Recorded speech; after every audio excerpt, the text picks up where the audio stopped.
आप सभी का स्वागत है आपके अपने हिंदी सारथी RS क्लासेस यूट्यूब चैनल पर। मेरी तरफ से आप सभी को सप्रेम नमस्कार।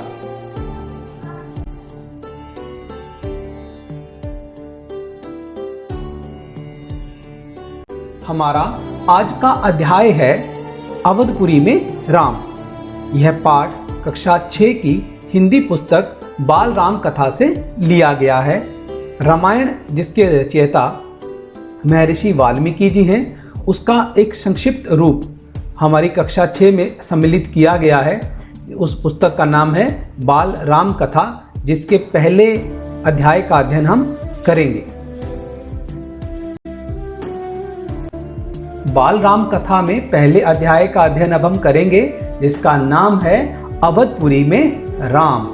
अवधपुरी में राम, यह कथा अवध की है। एक जगह प्रदेश का नाम है जिसका नाम अवध है और बहुत पुरानी है। अवध में सरयू नदी के किनारे एक अति सुंदर नगर था अयोध्या। जो अयोध्या है वो अवध नामक स्थान पर बसा हुआ था और वो सरयू नदी के किनारे एक सुंदर नगर था।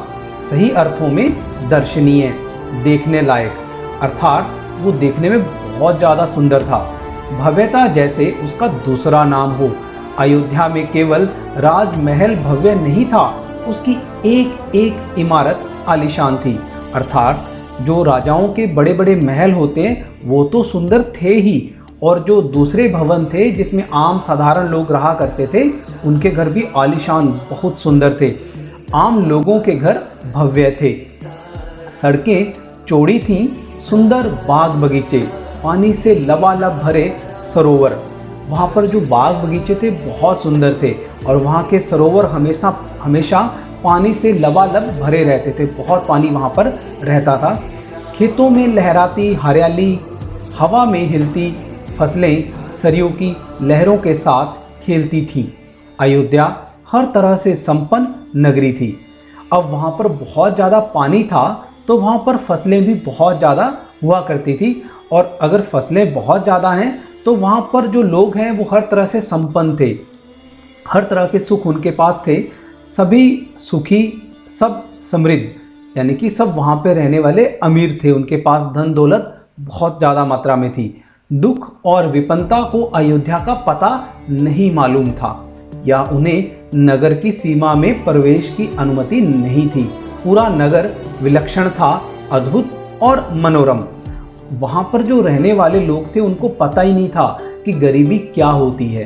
वो इसलिए कि वहाँ पर पानी, फसलें ये बहुत अच्छी मात्रा में वहाँ पर उनके पास उपलब्ध होती थी, तो उनके पास खाने पीने की कोई कमी नहीं थी। तो इसलिए वहाँ उस नगर, उस शहर में कोई भी गरीब नहीं था और पूरे का पूरा शहर विलक्षण था, अर्थात देखने योग्य था। उसे ऐसा होना ही था। वह कौशल राज्य की राजधानी था, और जो वहाँ पे अयोध्या था वो इसलिए इतना कुशल था, इतना वहाँ पे वो सब कुछ था, वो इसलिए क्योंकि वह अयोध्या कौशल राज्य की राजधानी थी और राजा दशरथ वहीं रहते थे। उनके राज में दुख का भला क्या काम। राजा दशरथ कुशल योद्धा और न्यायप्रिय शासक थे।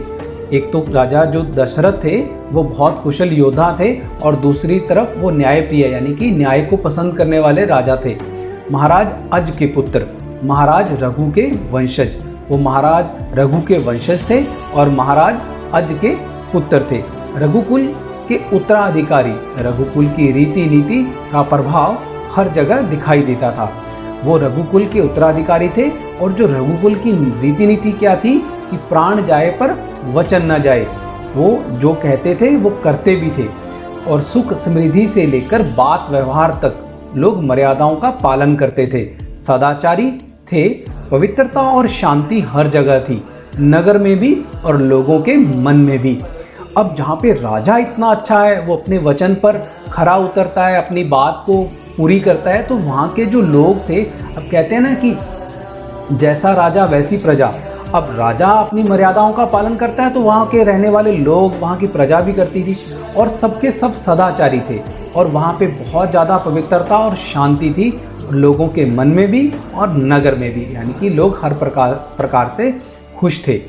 राजा दशरथ यशस्वी थे उन्हें किसी चीज़ की कमी नहीं थी। राज सुख था, कमी होने का प्रश्न ही नहीं था। लेकिन उन्हें एक दुख था, छोटा सा दुख, मन के एक कोने में छिपा हुआ। वह रह रहकर उभर आता था, उन्हें सालता रहता था। उनके कोई संतान नहीं थी। आयु लगातार बढ़ती जा रही थी। उनकी 3 रानियां थीं, कौशल्या, सुमित्रा और कैकई। रानियों के मन में भी बस यही एक दुख था, संतान की कमी। जीवन सूना सूना सा लगता था।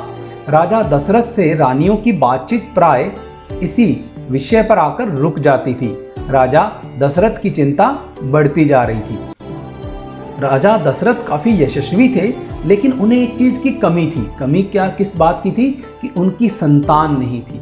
अब संतान नहीं थी तो और उनकी आयु भी लगातार बढ़ती जा रही थी, तो उन्हें इस बात की भी चिंता रहती थी कि उनके बाद उनका राजा कौन बनेगा। और उनकी 3 रानियां थीं, कौशल्या, सुमित्रा और कैकई। उनके मन में भी यही दुख बार बार आता रहता था कि उनकी संतान नहीं है, औलाद नहीं है, और फिर उन्हें वो अपना जीवन सूना सूना लगता था। तो ये कथा कहाँ की है? ये कथा है अवध की। और अवध में सरयू नदी के किनारे कौन सा नगर बसा हुआ था? अयोध्या। कौन सा नगर बसा हुआ था? अयोध्या। आपने ये छोटी छोटी बातों को याद रख लेना है, ताकि जब परीक्षाओं में आपसे ये इससे जुड़े हुए संबंधित प्रश्न पूछे जाते हैं तो आपको उनके उत्तर देने बड़े आसान हो जाएं। और अयोध्या कौन से राज्य की राजधानी थी? कौशल राज्य की राजधानी थी। कौन से राज्य की? कौशल। और वहाँ के राजा कौन थे? दशरथ। वो क्या थे? कुशल योद्धा थे और न्यायप्रिय शासक थे। कौन से शासक थे? न्यायप्रिय शासक थे। और महाराज अज के पुत्र थे। जो दशरथ थे वो किसके पुत्र थे? अज के। और महाराज रघु के वंशज थे। रघुकुल की जो रीति नीति क्या है? प्राण जाए पर वचन ना जाए। और दशरथ को किस बात का दुख था? उनको दुख था, एक छोटा सा दुख था कि उनकी कोई संतान नहीं थी। दशरथ की कोई संतान नहीं थी और उनकी 3 रानियां थी, कौशल्या, सुमित्रा और कैकई।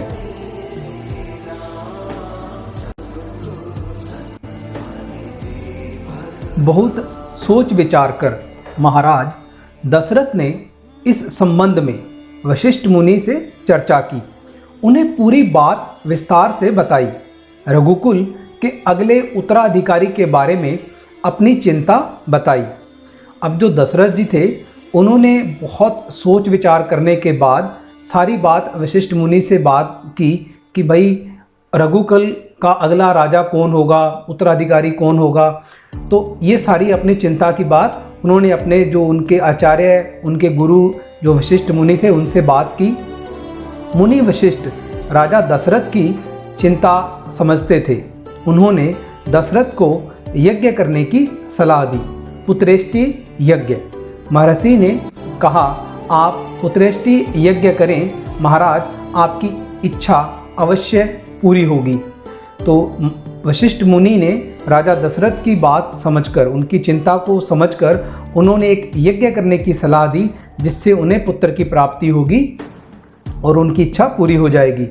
यज्ञ महान तपस्वी ऋष्यशृंग की देखरेख में हुआ। पूरा नगर उसकी तैयारी में लगा हुआ था। यज्ञशाला सरयू नदी के किनारे बनाई गई।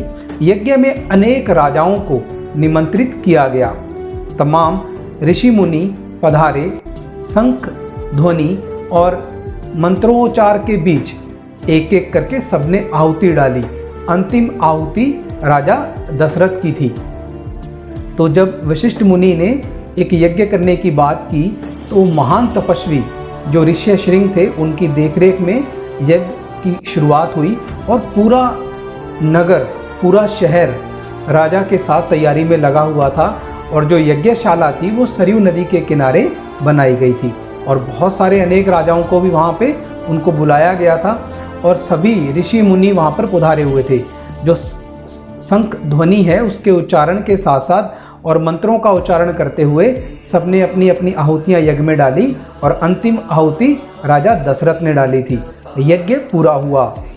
अग्नि के देवता ने महाराज दशरथ को आशीर्वाद दिया कुछ समय बाद दशरथ की इच्छा पूरी हुई। तीनों रानियां पुत्रवती हुईं और महारानी कौशल्या ने राम को जन्म दिया चैत्र माह की नवमी के दिन। रानी सुमित्रा के 2 पुत्र हुए, लक्ष्मण और शत्रुघ्न। रानी कैकेयी के पुत्र का नाम भरत रखा गया।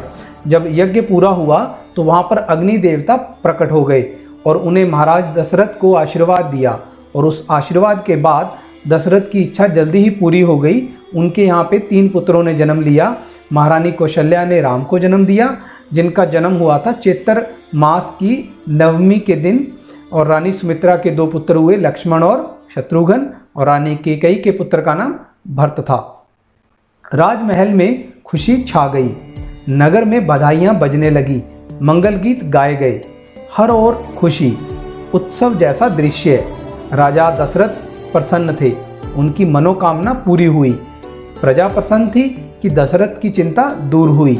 नगर में बड़ा समारोह आयोजित किया गया, धूमधाम से। आयोजन में दूर दूर से लोग आए। राजा दशरथ ने सबको पूरा सम्मान दिया, उन्हें कपड़े, अनाज और धन देकर विदा किया। तीनों राजकुमारों के जन्म के बाद राजमहल में, पूरे अयोध्या में खुशी का माहौल हो गया। सभी पूरे नगर में बधाइयाँ बजने लगी। बधाइयाँ से अभिप्राय जो शहनाइयाँ होती हैं, जो अच्छे स्वर यंत्र से जो अच्छी ध्वनियाँ निकाली जाती हैं, बाजे बजने लगे और मंगल गीत गाए गए कि खुशी सबको मिले। इस तरह के मंगल गीत गाए गए वहाँ पर, हर और खुशी का माहौल था। और इस मौके के ऊपर दशरथ जी ने एक बड़े समारोह का आयोजित किया। एक बड़ा भव्य वहाँ पे समारोह किया गया और उसको बड़े अच्छे से धूमधाम से, उसमें बहुत सारे जो कार्यक्रम थे उसमें सम्मिलित किए गए उसमें। और राजा दशरथ जी ने वहाँ पर आए सभी लोगों का सम्मान किया, और जो लोग वहाँ पे जो दूर दराज से आए थे उन्हें कपड़े, अनाज और धन देकर उन्हें उचित प्रकार से दान देकर विदा किया। चारों राजकुमार धीरे धीरे बड़े हुए। वे बहुत सुंदर थे, सुदर्शन। अब राजकुमार धीरे धीरे चारों, राम, लक्ष्मण, भरत, शत्रुघ्न, बड़े हो रहे थे और वो देखने में बहुत सुंदर थे। सुदर्शन से अभिप्राय सुंदर दर्शन वाले, सुंदर दिखने वाले। साथ खेलने निकलते तो लोग उन्हें देखते रह जाते, आंखें उनसे हटती ही नहीं थी। चारों भाइयों में आपस में बहुत प्रेम था। वे अपने बड़े भाई राम की आज्ञा मानते थे। खेलकूद में लक्ष्मण प्राय राम के साथ रहते।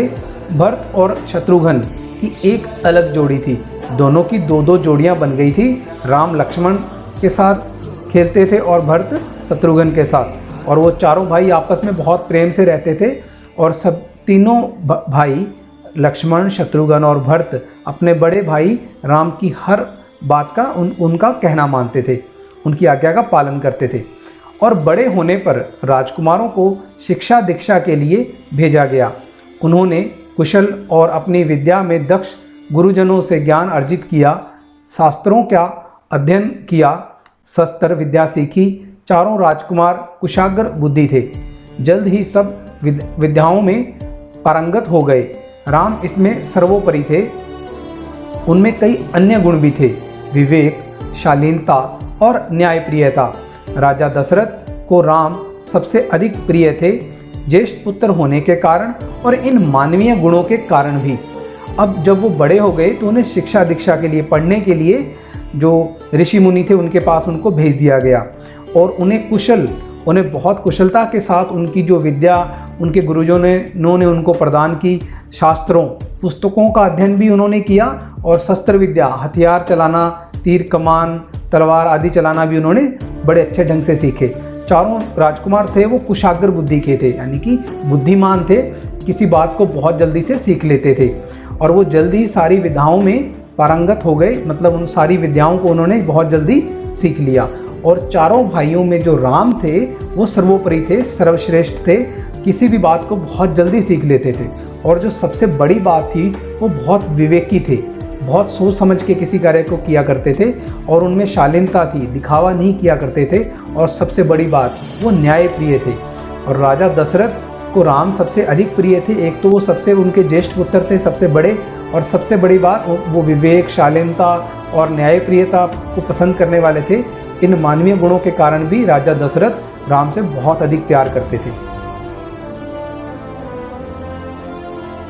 तो यहाँ पर जो ध्यान देने वाली बातें वो हैं कि बहुत सोच विचार कर महाराज दशरथ ने किन से बात की, वशिष्ठ मुनि से, और क्या बात की, अगले उत्तराधिकारी के बारे में बात की कि उनके कोई संतान नहीं है तो अगला राजा कौन होगा।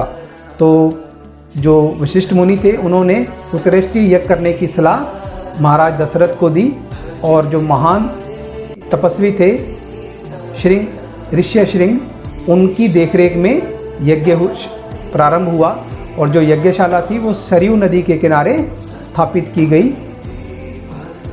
और जब यज्ञ पूरा हुआ तो अग्नि के देवता ने प्रकट होकर महाराज दशरथ को आशीर्वाद दिया, और उनकी तीनों रानियां पुत्रवती हुई, तीनों के यहाँ पुत्रों का जन्म हुआ। और महारानी कौशल्या ने राम को जन्म दिया, और उनका जन्म हुआ था चैत्र माह की नवमी के दिन।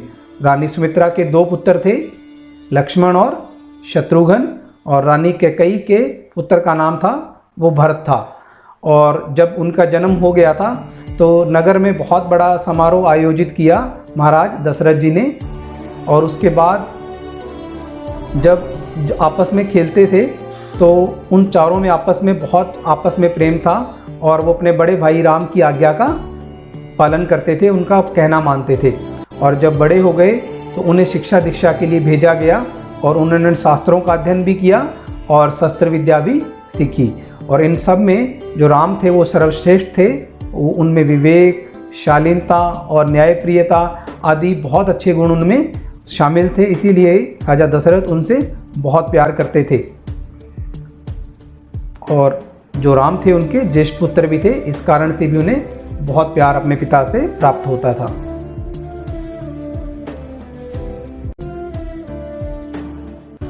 राजकुमार कुछ और बड़े हुए, विवाह योग्य, नगर में इसकी चर्चा होने लगी। महाराज दशरथ भी ऐसा ही चाहते थे, अपनी संतानों के लिए सुयोग्य वधुएं। परिजनों में चर्चा पहले से ही हो रही थी, बाद में पुरोहितों को भी इसमें शामिल कर लिया गया। अब राजकुमार कुछ और बड़े हो गए, विवाह के योग्य भी, उनकी अब शादी कर देनी चाहिए। पूरे नगर शहर में इसकी चर्चा बात होने लग गई थी। और महाराज दशरथ भी ऐसा ही चाहते थे कि अपनी संतानों, अपने पुत्रों बेटों के लिए अच्छी सी सुंदर सुयोग्य वधुएं उनके राजमहल में आ जाएं। और राजमहल में जो परिजन थे, उनके साथ रहने वाले जो भी पारिवारिक सदस्य थे, वो पहले से ये बात कर रहे थे कि अब इन चारों राजकुमारों की शादी कर देनी चाहिए। और बाद में जो उनके पुरोहित थे, जो उनके आचार्य, जो उनके राजमहल में मुनि वशिष्ठ जी और जितने भी पुरोहित रहते थे, उनको भी इस बात में शामिल कर लिया गया कि अब इन राजकुमारों के लिए सुयोग्य वधुएं लेकर आनी चाहिए, इनकी शादी कर देनी चाहिए। अयोध्या का राजमहल। एक दिन ऐसी ही चर्चा चल रही थी, गहन मंत्रणा। तभी एक द्वारपाल घबराया हुआ अंदर आया। उसने सूचना दी कि महर्षि विश्वामित्र पधारे हैं। महाराज दशरथ तत्काल अपना आसन छोड़कर खड़े हो गए, द्वार की ओर बढ़े महर्षि की आगवानी करने। उन्हें लेकर दरबार में आए और विश्वामित्र को ऊंचा आसन दिया गया। ऐसे ही अयोध्या में एक दिन राजमहल के अंदर सारे मंत्रियों और वहाँ के जितने भी लोग महल में उपस्थित थे, उनमें बातचीत चर्चा चल रही थी। और तभी एक द्वारपाल जो एक सैनिक, जो बाहर द्वार के ऊपर बाहर वाले जो दरवाज़ा होता है वहाँ खड़ा होता है जो सैनिक, वो घबराया हुआ अंदर आया और उसने यह सूचना दी, बताया कि महर्षि विश्वामित्र जी पधारे हैं। और महाराज दशरथ तत्काल उसी क्षण, उसी पल अपना आसन, जहाँ पे वो अपनी राजगद्दी पर बैठते हैं, अपना आसन छोड़कर खड़े हो गए और द्वार की ओर बढ़े, बाहर की ओर उनको लेने के लिए चल दिए। महर्षि की अगवानी करने, उनकी मेहमान नवाजी करने, उनका स्वागत करने वो बाहर चले गए और उन्हें अपने साथ दरबार में लेकर आए। और विश्वामित्र को जो उनके राजमहल में, उनके दरबार में जो सबसे ऊंचा आसन था, जो जगह बनी हुई थी, वहाँ पर उनको बिठाया गया। विश्वामित्र कभी स्वयं राजा थे, कि विश्वामित्र ऋषि बनने से पहले कभी किसी जगह के राजा थे, बहुत बड़े और बलशाली। बाद में अपना राजपाट छोड़ दिया, संन्यास ग्रहण कर लिया जंगल चले गए और वहीं उन्होंने अपना आश्रम बनाया और उसे उन्होंने सिद्धाश्रम नाम दिया।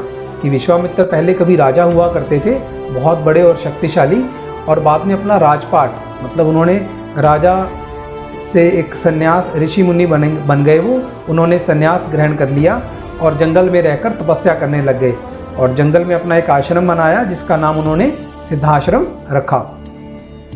महर्षि के स्वागत सत्कार के बाद दशरथ ने कहा, महर्षि आज्ञा दें, मैं आपकी क्या सेवा कर सकता हूँ? आप अपने मन की बात कहिए, आपकी आज्ञा का पूरी तरह पालन होगा। जब महाराज दशरथ जी ने विश्वामित्र जी का बहुत अच्छे से स्वागत सत्कार किया, उनके लिए जलपान जितना भी आवश्यक वस्तुएं थी उनको उपलब्ध करवाई और उसके बाद उन्होंने उनसे ये कहा कि विश्वामित्र जी आप कैसे आए, आप बताओ मैं आपकी क्या सेवा कर सकता हूँ।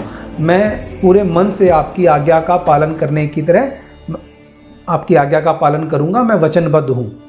राजन, मैं जो मांगने जा रहा हूँ उसे देना आपके लिए कठिन होगा। विश्वामित्र जी ने कहा कि मैं जो आपसे मांगने जा रहा हूँ वो आप मुझे बहुत मुश्किल से दोगे, आपको उसमें मुश्किल आएगी। दशरथ जी ने कहा, आप आज्ञा दीजिए महर्षि, मैं उसे पूरा करने के लिए तत्पर हूँ, बिल्कुल नहीं हिचकूंगा। अब दशरथ जी ने कहा कि जो भी आप मुझे कहेंगे, जो भी सेवा का मौका देंगे, जो भी आप मेरे को आज्ञा देंगे, मैं उसे पूरी करने के लिए तत्पर हूँ, तैयार हूँ और मैं उसमें से हिचकूंगा नहीं, पीछे नहीं हटूंगा। मैं सिद्धि के लिए एक यज्ञ कर रहा हूँ। जो विश्वामित्र जी हैं उन्होंने कहना शुरू किया कि मैं सिद्धि के लिए एक यज्ञ कर रहा हूँ, अनुष्ठान लगभग पूरा हो गया है, लेकिन 2 राक्षस उसमें बाधा डाल रहे हैं। मैं जानता हूँ कि उन राक्षसों को केवल एक ही व्यक्ति मार सकता है, वह राम है। आप अपने ज्येष्ठ पुत्र को मुझे दे दें ताकि यज्ञ पूरा हो, विश्वामित्र ने कहा। अब विश्वामित्र जी ने उनको क्या कहा दशरथ जी को कि मैं एक सिद्धि के लिए, एक बहुत बड़े अच्छे प्रयोजन के लिए यज्ञ कर रहा हूँ, लेकिन मेरा जो अनुष्ठान है, वो जो मेरा कार्य है वो पूरा तो हो गया है, लेकिन उसमें जब अंतिम घड़ी आती है तो जो 2 राक्षस हैं वहाँ पे वो उसमें बाधा डाल रहे हैं, उसमें रुकावट उत्पन्न कर रहे हैं। तो मैं चाहता हूँ कि आप उन राक्षसों को मारने के लिए आप अपने बड़े पुत्र राम को मेरे साथ भेज दें ताकि मैं यज्ञ पूरा कर सकूँ। तो दशरथ पर जैसे बिजली गिर पड़ी, वह अचकचा गए। उन्हें उम्मीद ही नहीं थी कि मुनिवर उनसे राम को मांग लेंगे, उनके ज्येष्ठ पुत्र, उनके सबसे प्रिय। दशरथ चिंता में पड़ गए। अब दशरथ जी पर बिजली गिर गई। बिजली गिर पड़ी का मतलब बहुत ज़्यादा वो मुसीबत महसूस करने लगे। उनको ये लगा कि ये तो असंभव वाला कार्य है, मेरे लिए बहुत मुश्किल है। वह अचकचा गए मतलब घबरा गए। उन्हें उम्मीद ही नहीं थी कि उन्हें बिल्कुल भी ऐसी उम्मीद नहीं थी कि जो मुनिवर विश्वामित्र जी हैं वो उनसे उनके प्रिय पुत्र, उनके सबसे बड़े पुत्र राम को मांग लेंगे। तो दशरथ जी इस बात के लिए चिंता में पड़ गए, वो परेशान हो गए। तो विश्वामित्र दशरथ की दुविधा समझ रहे थे। उन्होंने कहा, मैं राम को केवल कुछ दिनों के लिए मांग रहा हूँ, यज्ञ 10 दिन में संपन्न हो जाएगा। महाराज दशरथ दुखी हो गए, पुत्र वियोग की आशंका से कांप उठे। दरबार में सन्नाटा छा गया। दशरथ की दशा देखकर मंत्री चिंतित थे पर चुप थे। महर्षि वशिष्ठ शांत थे। इतने में दशरथ कांप कर बेहोश हो गए। होश आया तो डर ने उन्हें फिर जकड़ लिया। मूर्छित होकर दोबारा गिर पड़े, संज्ञा शून्य पड़े रहे। तो जब विश्वामित्र जी ने दशरथ की जो दुविधा, जो उनकी मुश्किल थी, वो समझ गए कि जो दशरथ जी हैं वो अपने बेटे राम को मेरे साथ भेजना नहीं चाहते हैं, तो उन्होंने फिर दशरथ को कहा कि मैं आपके राम को, आपके बेटे को सिर्फ 10 दिनों के लिए मांग रहा हूँ, यज्ञ 10 दिनों में संपन्न हो जाएगा, उसके बाद मैं आपके पुत्र को लौटा दूंगा। लेकिन जो महाराज थे, दशरथ थे, उनको ये चिंता हो गई कि अगर उनके बेटे को अगर 2 राक्षसों ने मिलकर मार दिया तो उनका बेटा तो हमेशा के लिए उनसे दूर चला जाएगा। तो वो पुत्र वियोग की आशंका से कांप उठे, वो एकदम भयभीत हो उठे, कांप उठे। तो पूरे दरबार में सन्नाटा छा गया कि अब क्या होगा। तो दशरथ की जो दशा थी उसको देखकर मंत्री भी चिंतित थे, लेकिन वो कुछ कह नहीं रहे थे कि पता नहीं राजा के मन में क्या, कौन सी बात चल रही है। लेकिन वहाँ पर जो मुनि वशिष्ठ जी बैठे थे वो शांत थे और उन्होंने देखा कि दशरथ जी इतने में कांपकर बेहोश हो गए हैं। होश आया तो डर ने फिर उनको जकड़ लिया। वो फिर भयभीत थे, डरे हुए थे और फिर से मूर्छित होकर गिर पड़े। संज्ञा शून्य पड़े रहे। संज्ञा शून्य का मतलब फिर से बेहोश हो गए, अचित हो गए। वो उनका ध्यान टूट चुका था और वो बेहोशी में जा चुके थे।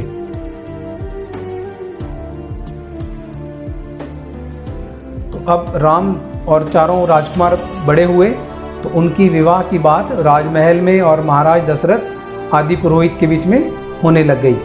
और एक दिन जो राजमहल के अंदर गहन मंत्रणा चल रही थी, तभी द्वारपाल ने आके बताया कि महर्षि विश्वामित्र जी आए हुए हैं। और महाराज दशरथ तत्काल अपना आसन छोड़कर विश्वामित्र की आगवानी करने गए, उनकी मेहमान नवाजी, उनका स्वागत करने गए। और विश्वामित्र पहले कभी राजा थे और बाद में उन्होंने अपना राजपाट छोड़कर संन्यास ग्रहण कर लिया था और उन्होंने अपना एक आश्रम बनाया था जिसका नाम था सिद्धाश्रम। और उन्होंने महर्षि के स्वागत सत्कार के बाद दशरथ जी को कहा कि मैं आपसे आपका जो बड़ा पुत्र है राम, उसे लेने आया हूँ, क्योंकि मैं एक सिद्धि के लिए यज्ञ कर रहा हूँ और उसको पूरा करने के लिए 2 राक्षस उसमें बाधा डाल रहे हैं। तो आप अपने ज्येष्ठ पुत्र राम को मेरे साथ भेज दें, जिससे कि यज्ञ पूरा हो और आपका पुत्र उन दोनों राक्षसों को मार दे। तो ये सुनकर जो दशरथ थे वो चिंता में पड़ गए। और जब विश्वामित्र जी ने कहा कि मैं केवल 10 दिनों के लिए मैं आपके पुत्र को लेने आया हूँ, तो पुत्र वियोग की आशंका से पूरे दरबार में सन्नाटा छा गया, चुप्पी छा गई। और बाद में दशरथ जी कांपकर बेहोश भी हो गए और दोबारा होश आया तो मूर्छित होकर फिर दोबारा गिर पड़े। महर्षि विश्वामित्र का क्रोध बढ़ता जा रहा था। दरबार सशंकित था किसी अनिष्ट की आशंका से। वे कुछ समझ नहीं पा रहे थे। महर्षि और महाराज के बीच संवाद में कुछ बोलना उचित भी नहीं था। मुनि वशिष्ठ चुपचाप आकर महाराज दशरथ के पास खड़े हो गए। जब दशरथ जी मना कर रहे थे कि मैं अपने पुत्र को आपके साथ नहीं भेज सकता, वो बेहोशी की हालत में जा रहे थे, तो यह सब देखकर विश्वामित्र जी का क्रोध, गुस्सा बढ़ता जा रहा था। सारा दरबार किसी आशंका से घिरा हुआ था, कहीं विश्वामित्र जी कोई गुस्से में आकर, क्रोध में आकर श्राप ना दे दे। और महर्षि और महाराज के बीच में कोई बोलना भी उचित नहीं था, इसलिए सारे चुप थे। और मुनि वशिष्ठ जी चुपचाप आकर दशरथ जी के पास खड़े हो गए। थोड़ी देर बाद दशरथ उठे।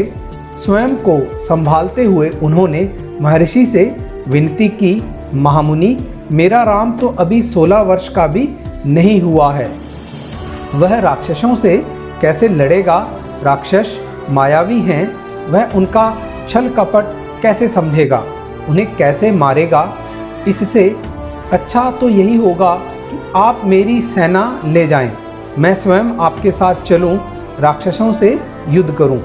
अब थोड़ी देर बाद जो दशरथ जी की चिंता थी, उन्होंने अपने आप को संभालते हुए विश्वामित्र जी से कहा कि महामुनि जी, मेरा राम तो अभी बहुत छोटा है, वो तो अभी 16 वर्ष का भी नहीं हुआ, वो राक्षसों से कैसे लड़ेगा? और राक्षस तो मायावी हैं, पता नहीं किधर से वो प्रकट हो जाते हैं और उनका वो छल कपट है, वो अभी राम नहीं समझ पाएगा। इससे अच्छा तो ये है कि आप मेरी सेना को साथ ले जाएं, या मैं आपके साथ चलकर राक्षसों से युद्ध करता हूँ, उनको मार दूंगा। महर्षि विश्वामित्र ने कोई प्रतिक्रिया व्यक्त नहीं की। क्रोधित थे पर उसे व्यक्त नहीं कर रहे थे। उन्हें अपने यज्ञ के नियम याद थे। क्रोध करने से यज्ञ खंडित हो जाता, अनुष्ठान अधूरा रह जाता। विश्वामित्र जी ने महाराज दशरथ की बात पे कोई प्रतिक्रिया नहीं दी, अपने कोई विचार व्यक्त नहीं किए, पर वो क्रोधित थे। वो अंदर से गुस्से से, अंदर उनको बहुत ज़्यादा क्रोध आया हुआ था, पर वो अपने क्रोध को सबके सामने प्रकट नहीं कर रहे थे। वो इसलिए कि वो जो यज्ञ कर रहे थे उसका नियम थे कि कोई भी व्यक्ति यज्ञ करने वाला क्रोध नहीं करेगा, गुस्सा नहीं करेगा, वरना उसका जो यज्ञ है वो खंडित हो जाएगा, अपूर्ण हो जाएगा, उससे जो भी लाभ होना है वो नहीं प्राप्त होगा। मैं राम के बिना नहीं रह सकता महामुनि, एक पल भी नहीं। आप राम को छोड़कर जो चाहे मांग लें, उसे मत ले जाइए। मैं राम को नहीं दूंगा, बिल्कुल नहीं, वह मेरे बुढ़ापे की संतान है, मैं उससे बहुत प्रेम करता हूँ। तो जो दशरथ जी थे, अब वो कह रहे हैं कि मैं राम के बिना एक पल भी नहीं रह सकता। अगर आप राम को लेके चले जाएंगे तो पीछे से मेरा रहना संभव नहीं हो पाएगा। मैं जो राम है वो मेरे बुढ़ापे की, जब मैं बूढ़ा हो जाऊंगा या मैं बूढ़ा हो गया हूँ तो मेरी बुढ़ापे की संतान है और मैं उससे बहुत प्रेम करता हूँ और वो मेरे बाद मेरे राज्य का राजा भी बनेगा, मैं उसे खोना नहीं चाहता। महर्षि का क्रोध भभक उठा। वो भभक उठा मतलब बहुत ज़्यादा गुस्सा उनमें आ गया। दरबार, मंत्रीगण और ऋषि मुनि सख्ते में आ गए। सारे ऋषि मुनि वहाँ पे जितने भी थे सारे परेशानी में आ गए कि अब क्या होगा। आप रघुकुल की रीति तोड़ रहे हैं। लेकिन विश्वामित्र जी थोड़ा शांत होकर ही आगे उन्होंने बात करनी शुरू की कि उन्हें पता था कि उन्होंने क्रोध नहीं करना है, वरना यज्ञ का जो फायदा है, जो लाभ होना है वो प्राप्त नहीं होगा। तो वो रघुकुल के जो वंशज दशरथ जी थे उन्हें बोले कि आप रघुकुल की रीति तोड़ रहे हैं। राजन, वचन देकर पीछे हट रहे हैं। यह बर्ताव कुल के विनाश का सूचक है। आप जानते हैं कि मैं स्वयं दुष्ट राक्षसों का संहार कर सकता था, लेकिन मैंने संन्यास ले लिया है। अगर आप राम को नहीं देंगे तो मैं यहाँ से खाली हाथ लौट जाऊँगा। तो विश्वामित्र जी ने दशरथ जी को कहा कि आप रघुकुल की रीति, प्राण जाए पर वचन ना जाए वाली रीति को तोड़ रहे हैं। आप अपने वचन से पीछे हट रहे हैं और यह बात आपके कुल के विनाश के लिए है, उसका सूचक है कि ये आपके कुल का विनाश कर देगी, आपको नष्ट कर देगी। आप ऐसी बातें नहीं कर सकते। और आप जानते हैं, वो दशरथ जी से कहते हैं कि मैं भी पहले एक राजा था और मैं उन दुष्ट राक्षसों का संहार, उनको मार सकता हूँ, लेकिन मैंने संन्यास ले लिया है। अब मैं ऋषि मुनि हूँ, जब तब करने वाला हूँ, इसलिए मैं युद्ध नहीं कर रहा। अगर आप राम को नहीं देना चाहते तो कोई बात नहीं, मैं यहाँ से खाली हाथ लौट जाऊँगा। लेकिन सारे यही कहेंगे कि दशरथ जी ने अपने जो रघुकुल की रीति नीति है उसको तोड़ दिया, उसको पीछे छोड़ दिया, और आपकी मर्यादा भंग होगी तो आपकी जो प्रजा है वो भी मर्यादाओं को तोड़ेगी। बात बिगड़ती देखकर मुनि वशिष्ठ आगे आए। महाराज दशरथ को समझाया राम की शक्ति के बारे में, प्रतिज्ञा तोड़ने के संबंध में, महर्षि विश्वामित्र के साथ रहने पर राजकुमार राम को होने वाले लाभ के बारे में। जब देखा कि बात बिगड़ रही है तो मुनि वशिष्ठ जी ने दशरथ जी को समझाया कि राम हमारे बहुत ज़्यादा शक्तिमान बलवान हैं और आप अपनी प्रतिज्ञा मत तोड़िए। और जो महर्षि विश्वामित्र जी के साथ जब राम जाएंगे तो इन्हें भी बहुत ज़्यादा लाभ होगा, इन्हें और ज़्यादा शक्तियाँ प्राप्त होंगी। राजन, आपको अपना वचन पूरा करना चाहिए। रघुकुल की रीति यही है। प्राण देकर भी आपके पूर्वजों ने वचन निभाया है। आप राम की चिंता ना करें, महर्षि के होते उनका कोई कुछ नहीं बिगाड़ सकता। तो वशिष्ठ जी कहते हैं कि आप अपने वचन पूरे कीजिए। जो रघुकुल की रीति भी यही है कि आप प्राण देकर भी, अपने पूर्वजों ने, आपके जो पूर्वज थे वो उन्होंने अपने प्राण दे दिए थे पर अपने वचन को अपूर्ण नहीं होने दिया, अधूरा नहीं रहने दिया। और आप राम की चिंता ना करें, जो विश्वामित्र जी हैं उनके होते हुए राम का कोई कुछ नहीं बिगाड़ सकता। महाराज दशरथ की चिंता कुछ कम हुई पर मन अभी भी खिन्न था। पुत्र बिछो का दुख सभी तर्कों पर भारी पड़ रहा था। जब वशिष्ठ जी ने बहुत सारी बातें, राम के शक्तिशाली होने की बात और विश्वामित्र जी के द्वारा राम को लाभ ही होगा, बहुत सारी बातें जब वशिष्ठ जी ने दशरथ जी को बताई, तब भी उनका मन खिन्न था, यानी कि वो खुश नहीं थे और उनको लग रहा था कि उनका पुत्र का बिछो हो रहा है और वो उनका दुख उन पर भारी पड़ रहा था। गुरु वशिष्ठ ने कहा, महाराज महर्षि विश्वामित्र सिद्ध पुरुष हैं, तपस्वी हैं, अनेक गुप्त विधाओं के जानकार हैं। वह कुछ सोचकर ही यहाँ आए हैं, राम उनसे अनेक। तो गुरु वशिष्ठ जी ने कहा कि दशरथ जी आप घबराइए मत। जो विश्वामित्र जी हैं वो सिद्ध पुरुष हैं, तपस्वी हैं और उनके पास बहुत सारी गुप्त विद्याएं हैं जिनकी जो आगे चलकर राम को प्राप्ति होने वाली है। और जो मुनि हैं वो भी कुछ यहाँ पे सोच कर ही आए हैं कि राम को यहाँ पे फायदा ही होगा, लाभ ही होगा, नुकसान नहीं होगा। तो यहाँ पर जब दशरथ जी ने मना कर दिया तो विश्वामित्र जी का क्रोध है वो बढ़ता जा रहा था। तो मुनि वशिष्ठ जी चुपचाप आकर महाराज जी के पास खड़े हो गए और स्वयं को संभालते हुए दशरथ जी ने महर्षि से विनती की कि मेरा बेटा अभी छोटा है, आप उसे मत लेके जाओ, वो राक्षसों से युद्ध नहीं कर सकता, आप मेरी सेना ले जाएं या मैं आपके साथ चलकर राक्षसों से युद्ध करता हूँ। इस पर महर्षि विश्वामित्र जी ने कोई प्रतिक्रिया या गुस्से वाली बात नहीं की, क्योंकि क्रोध करने से उनका जो यज्ञ का लाभ है वो उसको प्राप्त नहीं होता उनको। और दशरथ जी ने कहा कि मैं राम के बिना नहीं रह सकता, तो मैं उनसे बहुत प्रेम करता हूँ, आप राम को मत लेके जाइए। तो इससे महर्षि विश्वामित्र जी का जो क्रोध है वो भभक उठा, वो गुस्से में आ गए। लेकिन उन्होंने शांत भाव से दशरथ जी से कहा कि आप रघुकुल की नीति तोड़ रहे हैं। और आगे वो कहते हैं कि मैं भी दुष्ट राक्षसों को मार सकता हूँ, लेकिन विश्वामित्र जी कह रहे हैं कि मैंने संन्यास ले लिया है, इसलिए मैं उनसे युद्ध नहीं कर रहा, आप राम को नहीं देंगे तो मैं खाली हाथ लौट जाऊँगा। तो जब देखा कि बात बिगड़ रही है, दशरथ जी के वचन की बात या प्रतिज्ञा की बात टूट रही है, तो वशिष्ठ जी ने महाराज दशरथ जी से कहा कि आप अपनी पूर्वजों की जो वचन निभाने वाली रीति है, रघुकुल की रीति है, वो निभाइए और राम की चिंता ना करें। और महर्षि विश्वामित्र के होते राम जी का कुछ नहीं बिगड़ेगा। और महाराज की चिंता दशरथ जी की कम तो हो रही थी, लेकिन पुत्र विछोह का दुख उन पर भारी पड़ रहा था। तो उसके बाद वशिष्ठ जी ने कहा कि महर्षि विश्वामित्र सिद्ध पुरुष हैं, तपस्वी हैं और बहुत सारी विधाएं उनके पास गुप्त विद्याएं हैं, और वो राम को भी ये सब विद्याओं से पारंगत कर देंगे, इनको शिक्षा देंगे और राम जी का फ़ायदा, उनके बेटे राम का फ़ायदा होने वाला, लाभ होने वाला है। तो आप गुरु विश्वामित्र, महर्षि विश्वामित्र के साथ अपने बेटे राम को भेज दें। राम उनसे अनेक नई विद्याएं सीखेंगे। आप राम को महर्षि विश्वामित्र के साथ जाने दें, राम को उन्हें सौंप दें। तो मुनि वशिष्ठ जी कह रहे हैं कि दशरथ जी आप घबराइए मत, राम जी हैं, आपका बेटा राम है, वो महर्षि विश्वामित्र से बहुत सारी नई विद्याएं सीखेंगे, नए गुण सीखेंगे, शिक्षा शास्त्र के अंदर शास्त्र अध्ययन करेंगे और शस्त्र अध्ययन भी वो उनसे सीखेंगे। तो आप उनके साथ जाने दें, उन्हें सौंप दें। दशरथ ने मुनि वशिष्ठ की बात दुखी मन से स्वीकार कर ली, लेकिन वह राम को अकेले नहीं भेजना चाहते थे। उन्होंने विश्वामित्र से आग्रह किया, कहा कि वे राम के साथ उनके छोटे भाई लक्ष्मण को भी ले जाएं। महर्षि विश्वामित्र ने महाराज दशरथ का यह आग्रह स्वीकार कर लिया। इसके बाद दशरथ जी ने बड़े दुखी मन से वशिष्ठ जी की बात को स्वीकार कर लिया कि वो राम को उनके साथ भेज देते हैं, लेकिन वो राम को अकेला नहीं भेजना चाहते थे। तो उन्हें महर्षि विश्वामित्र जी से कहा, आग्रह किया, विनती की, प्रार्थना की उनसे कि आप मेरे छोटे बेटे लक्ष्मण, जो राम का छोटा भाई है लक्ष्मण, उसको भी साथ ले जाएं। तो विश्वामित्र जी ने महाराज दशरथ की यह विनती, आग्रह स्वीकार कर लिया। राम और लक्ष्मण को तत्काल दरबार में बुलाया गया।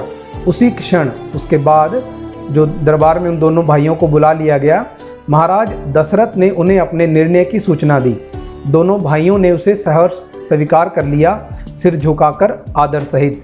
दशरथ ने बताया कि मैं आपको महर्षि विश्वामित्र जी के साथ भेज रहा हूँ, वहाँ पर जाके आपने राक्षसों से युद्ध करना है और महर्षि विश्वामित्र के यज्ञ की सुरक्षा करनी है। तो दोनों भाइयों ने उसे सहर्ष, खुशी के साथ स्वीकार कर लिया, सिर झुकाकर उनका आदर मान सत्कार किया। और इसकी सूचना माता कौशल्या को दी गई। बताया गया कि राम और लक्ष्मण वन जा रहे हैं महर्षि विश्वामित्र के साथ। नितांत गंभीर माहौल में स्वस्ति वचन हुआ, शंख ध्वनि हुई, नगाड़े बजे। महाराज दशरथ ने भावुक होकर दोनों पुत्रों का मस्तक सूंघकर उन्हें महर्षि को सौंप दिया।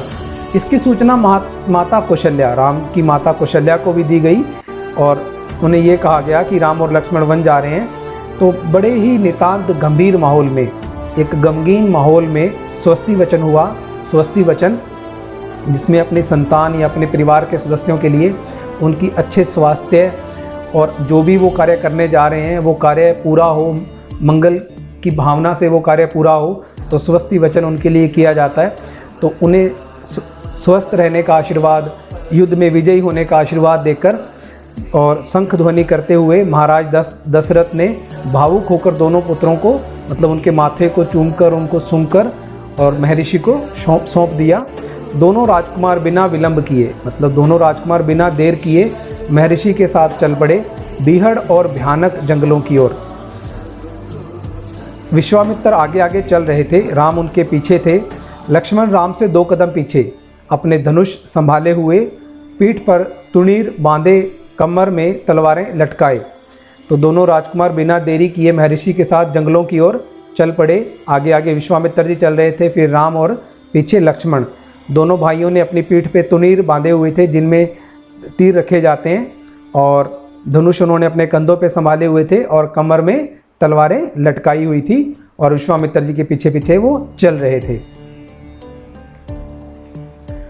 तो विश्वामित्र जी ने बताया दशरथ जी को कि राम नई नई विद्याएं, वशिष्ठ जी ने बताया कि विश्वामित्र जी से नई नई विद्याएं सीखेंगे, और दशरथ जी ने मुनि वशिष्ठ की बात को दुखी मन से स्वीकार कर लिया। और फिर उन्होंने आग्रह किया कि राम का छोटा भाई लक्ष्मण भी आपके साथ जाएगा, और विश्वामित्र जी ने इस बात को स्वीकार कर लिया। फिर उनको बुलाकर कहा गया कि आप दोनों जंगल जा रहे हो महर्षि विश्वामित्र के साथ राक्षसों को मारने। तो उन दोनों भाइयों ने खुशी खुशी यह निर्णय अपने पिताजी का स्वीकार कर लिया।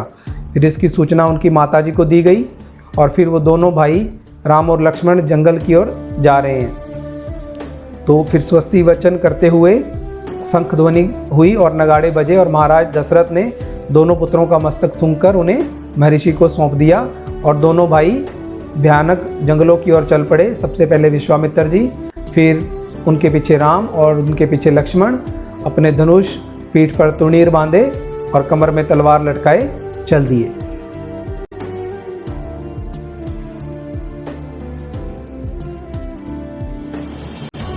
प्रिय शिक्षार्थियों, कक्षा 6 हिंदी पुस्तक बालराम कथा से हमारा अगला पाठ होगा जंगल और जनकपुर। इस पाठ का अध्ययन हम करेंगे अगली वीडियो में। खुश रहो, मस्त रहो।